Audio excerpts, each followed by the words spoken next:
اللہ علیہ کے پاس نا ایک بوڑھی اماں اپنا بیٹا چھوڑ گئی. تو حضرت صاحب نے کو 2 4 5 مہینے رکھا. تو بعد میں اس کی اماں کو بلا کے کہا کہ تو بیوہ ہے, بیٹا تیرا یتیم ہے, میں نہیں چاہتا کہ اس کا وقت ضائع ہو. یہ پڑھنے والا کوئی نہیں, سارے نہیں بھائی پڑھنے والے ہوتے. اب یہاں علماء بیٹھے ہیں, میں بے ادب بھی نہ ہو جاؤں. کچھ پورے 8 سال لگا کے بھی آ جاتے ہیں, سند بھی ان کے پاس ہوتی ہے. ناراض نہ ہو جانا, یہ تو سب اچھے لوگ ہیں. سند ہوتی ہے پر پتہ پوتا کوئی نہیں ہوتا. یہ اعلیٰ حضرت نے لکھی ہے بات. سند ہوتی ہے, پوری ڈگری ہوتی ہے, اس پہ کئی لوگوں کے سائن بھی ہوتے. تو بہت سارے طالب علم ایسے ہوتے ہیں جو مدارس میں کہتے ہیں میں فاضل فلاں ہوں, لیکن کوئی شے پاس. تو مولانا سردار احمد صاحب محدث اعظم پاکستان رحمۃ اللہ علیہ اس بوڑھی کو کہنے لگے تیرا بیٹا کند دینا ہے, پڑھنا پڑھانا اس نے کچھ بھی نہیں. تو یتیم بچہ ہے, کل کو تو کہے گی کہ میرے بیٹے نے وقت ضائع کیا تو واپس لے جا. بوڑھی اماں رونے لگ گئی, کہنے لگی میں پڑھانے تو نہیں لائی تھی, میں تو آپ کو رب کا ولی سمجھتی ہوں, میں تو نوکری کرانے لائی تھی. نوکری. حضرت انس بن مالک کہتے ہیں میری اماں بھی حضور کی بارگاہ میں دے گئی تھی. حضور کی بارگاہ میں یہ نہیں کہا تھا کہ یا رسول اللہ پڑھا دیں, ہاں میں ذمہ داری سے بات کر رہا ہوں. یہ نہیں کہا تھا حضور مجاہد بنا دیں. یہ تھوڑی کہا تھا کہ یا رسول اللہ صلی اللہ تعالی علیہ وسلم سے مفسر, محدث, محقق, مفتی بنا دیں. حضرت انس کی اماں کہہ گئی تھی سونیا جب تک یہ رہے گا نا آپ کی نوکری کرے گا, یہ گھر کے کام کاج کرے گا, ڈیوٹی کرے گا. حضور یہ آپ کی نوکری کرے گا. تو میرے محبوب نے پھر دعا کر دی, اللہ اسے برکت عطا فرما. تم سمجھتا ہے خدمت والا خالی رہ جاتا ہے؟ جتنا ذائقہ خدمت والے کو ملتا ہے, جو اس کے نصیب میں آتا ہے, وہ کسی کا نصیب کہاں بھائی. حضرت انس کہتے ہیں حضور نے دعا کر دی, برکت کی. مجھے تو کھیتی باڑی آتی بھی نہیں تھی, پر لوگوں کے باغ میں سال میں 1 دفعہ پھل لگتا تھا, میرے باغ میں 2 دفعہ لگتا تھا. حضور نے دعا کر دی یا اللہ اسے اولاد دے. فرماتے ہیں میرے بیٹے, میرے پوتے, میرے نواسے, میری بیٹیاں. فرماتے ہیں میں زندہ ہوں اور میری 100 اولادیں موجود ہیں. پریشان ہو گیا 100 سن کے کہ بچے 2 ہی اچھے, 100 اولادیں میری موجود ہیں. حضرت انس بن مولانا سردار احمد صاحب کے پاس نا چھوڑ گئی بچہ. کہنے لگی حضرت جی میں کو پڑھانے کے لیے تھوڑا چھوڑ گئی ہوں, میں تو اس لیے چھوڑ کے گئی ہوں کہ آپ مہربانی کریں, خدمت کرائیں. تو حضرت جی کہنے لگے کوئی ایسا کام ہی نہیں, خدمت والا کیا کراؤں. کہنے لگی پٹھے پوا لیا کرو. جی ہن لڑ پیندے نے, کہنے نے بچے کام کر دین مدرسے دا. حالانکہ اب کہاں بچے کام کرتے ہیں, اب تو گزر گیا دور, اب تو بچے کام کراتے ہیں. اب بچے بھی ناراض ہو رہے ہیں, گھور گھور کے دیکھ رہے ہیں. صحیح پہ رہا ہوں آپ کو, بچے کام کراتے ہیں, بچے کہاں کام کرتے. کہنے لگی یہ چارہ ڈالے کرے گا آپ کی بھینسوں کو.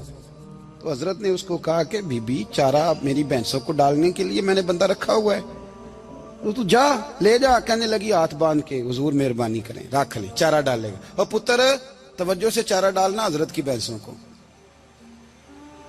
رونے لگی. حضرت نے رکھ لیا, مہینے کا خرچہ بھی دیتے.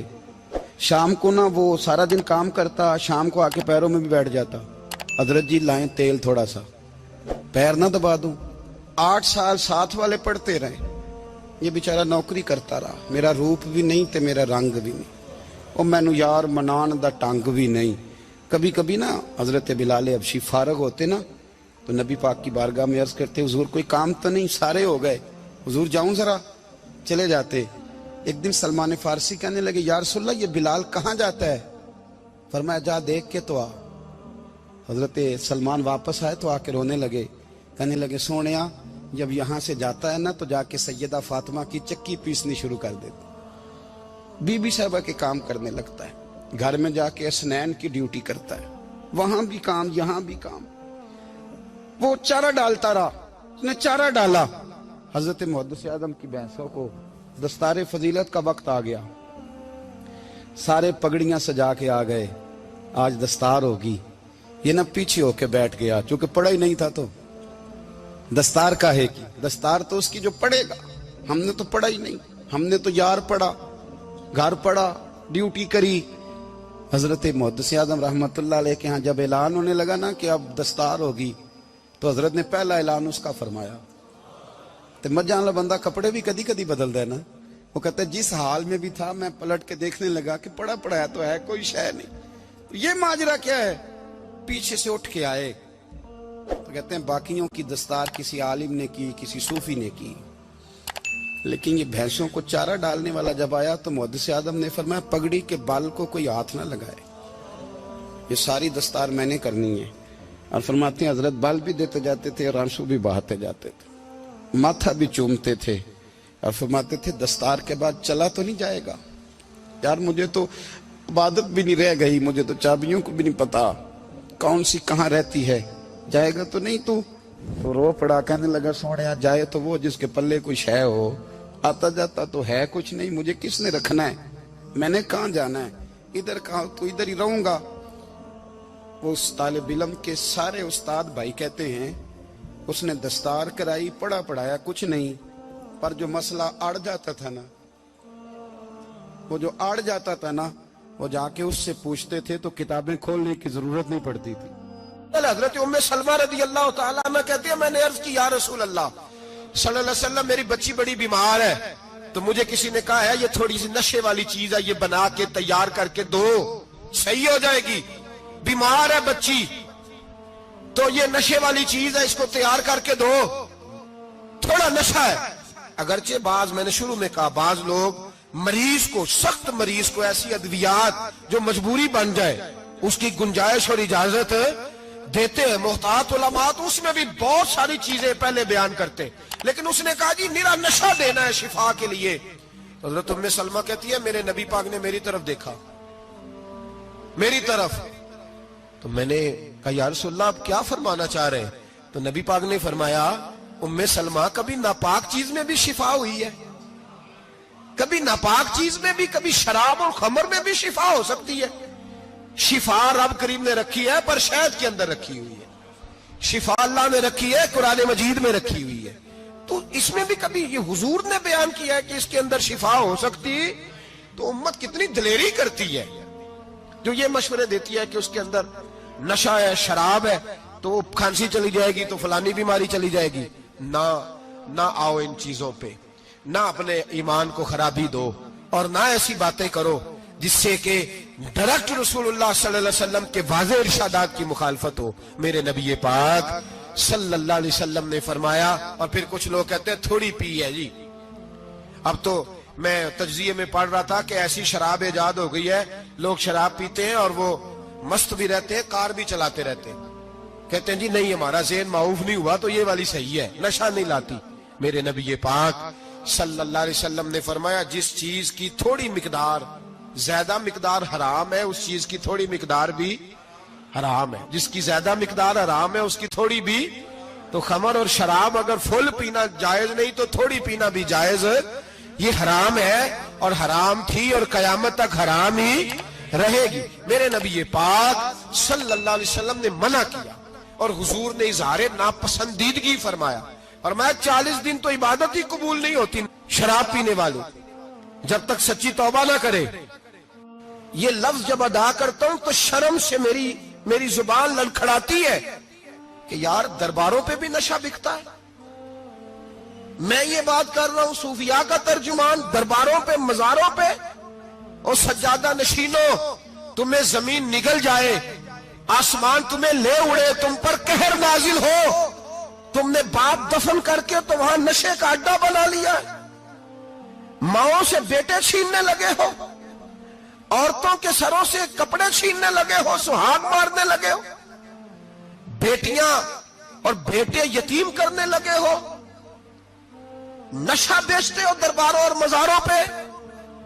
یہ تماشا لگ گیا. آپ کیسے کروں یہ بات, پر کرنی پڑ رہی ہے, مجبوری ہے, یہ مضمون مکمل نہیں ہو سکتا.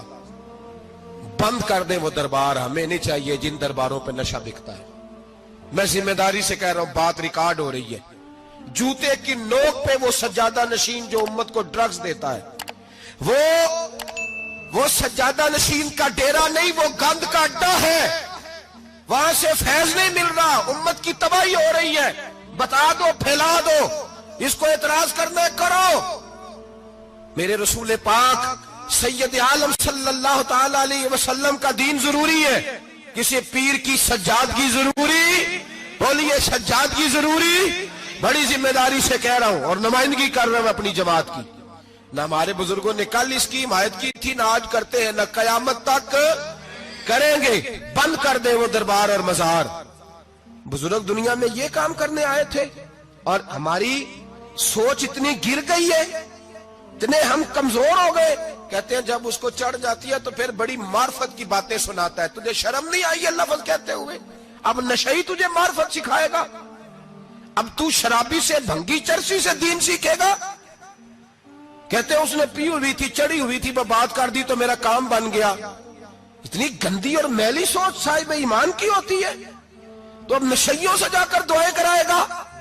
سن، میرے نبی پاک صلی اللہ علیہ وسلم نے فرمایا جو شراب پی لے، نشہ کر لے، اس کی تو 40 دن تک عبادت رب قبول نہیں فرماتا۔ تو کہتا چڑھی ہوئی تھی تو اس نے دعا کر دی، تجھے شرم ہی نہیں آئی بات کرتے؟ حیا ہی نہیں کیا تو نے جملہ بولتے؟ یہ کوئی تصوف اور طریقت ہے؟ جاؤ اٹھا کے لے جاؤ۔ ایسی کوئی تصوف اور طریقت ہمیں نہیں چاہیے، ہمیں وہ والی طریقت چاہیے جس میں خدا کے قرآن کی بات ہوتی ہے اور محمد مصطفیٰ کے فرمان کی بات ہوتی ہے صلی اللہ علیہ وسلم۔ تو بھائی یاد رکھو، یہ کوئی طریقہ نہیں۔ ایک مزار ہے، مجھے ایک صاحب کہنے لگے آ جائیں یہاں بھی فاتحہ پڑھیں۔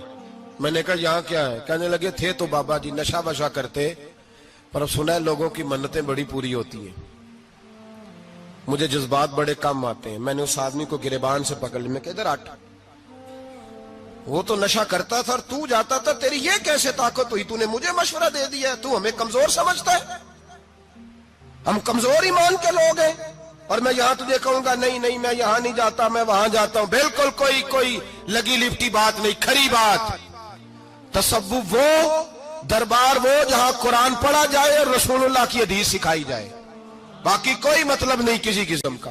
میں داتا صاحب کبھی جاؤں نا جلسہ کرنے کسی کام سے، کسی تقریب میں، تو میں داتا صاحب کے مزار پہ نہیں جاتا۔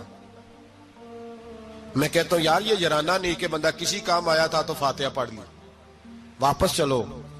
گکھڑ سے سپیشل آئیں گے داتا صاحب کے مزار پہ حاضری دینے، اور میرے سنگی گواہ ہیں کہ میں سپیشل ٹائم نکال کے بہت سارے کام چھوڑ کے سپیشل جاتا ہوں، اور میں مراد ماننے نہیں جاتا، میں داتا صاحب کا شکریہ ادا کر دے جاتا ہوں۔ میں ان سے کہتا ہوں حضور آپ کی مہربانی، آپ یہاں آئے تو ہمارے بڑے بھی رسول اللہ کے غلام بن گئے۔ میں تو سلام عقیدت پیش کرنے جاتا ہوں، ہم مزارات پر جانے کے قائل نہیں، بلکہ ہماری تو عقیدت کا درجہ ہی مکمل نہیں ہوتا جب تک ہم مزار پہ سلام نہ کریں۔ پر مزار داتا صاحب کا، مزار خواجہ معین الدین اجمیری کا، مزار غوث اعظم جیلانی کا، مزار محدث اعظم مولانا سردار احمد کا، مزار اولیاء کا، مزار میاں شیر محمد شرک پوری کا، مزار رب کریم کے بندوں کا۔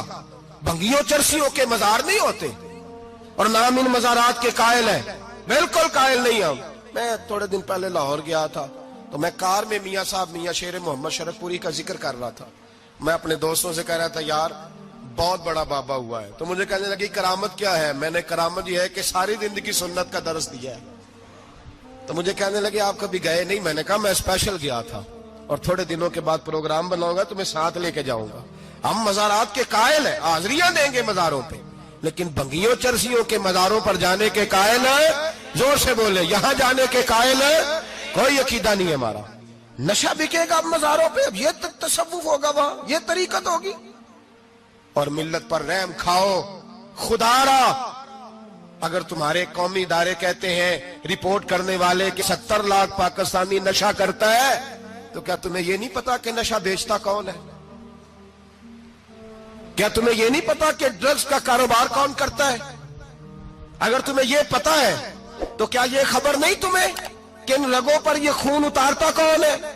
میں اپنے بزرگوں سے معذرت کے ساتھ، نشے کا آغاز، ناراض تو نہیں ہو جائیں گے بزرگ، نوجوانوں کو میں لتاڑ لیتا ہوں لیکن بزرگوں کی عزت کرنا سنت ہے، تو میں بزرگوں سے معذرت کے ساتھ یہ یوں سمجھ لیے خوگرے حمد سے تھوڑا سا گلا بھی سن لے۔ نشہ سگریٹ سے شروع ہوتا ہے، سگریٹ سے۔ میں تمباکو کو حرام نہیں کہتا، یہ فتویٰ نہیں دے رہا۔ تمباکو کا حکم وہی ہے جو مولی کا ہے، جو کچے پیاز اور لہسن کا ہے، کہ آپ جب کھا لیتے ہیں تو منہ سے بدبو آتی ہے، تو آپ مسجد میں آئیں تو آنے سے پہلے مسواک کریں، منہ صاف کریں، پھر آپ آ جائیں۔ تو جائز ہے, مکروہ ہے لیکن حرام. لیکن تمباکو سے آگے جب حالات بڑھتے ہیں, تجزیہ نگاروں نے لکھا ہے کہ ہمارے پنجاب کے کچھ علاقوں میں اب سگریٹ سے نکال کے نا, پہلے بھی بھرتے تھے لوگ اس میں بڑا کچھ, اب پتہ ہے کہ نیا نشہ ایجاد کیا ہے, اب اس کے اندر چربی بھرتے ہیں اور چھپکلی کو مار کے سکھا کے خشک کر کے اس کو پیس کے وہ ساتھ نشے کے ملاتے ہیں, اور اس کا حال یہ ہوتا ہے کہ آدمی کو زیادہ نشہ ہوتا ہے, اور کہتے ہیں وہ اتنا گند ہے کہ وہ آدمی کسی کو دانت بھی لگائے گا تو وہ بندہ بھی بیمار ہو جائے گا.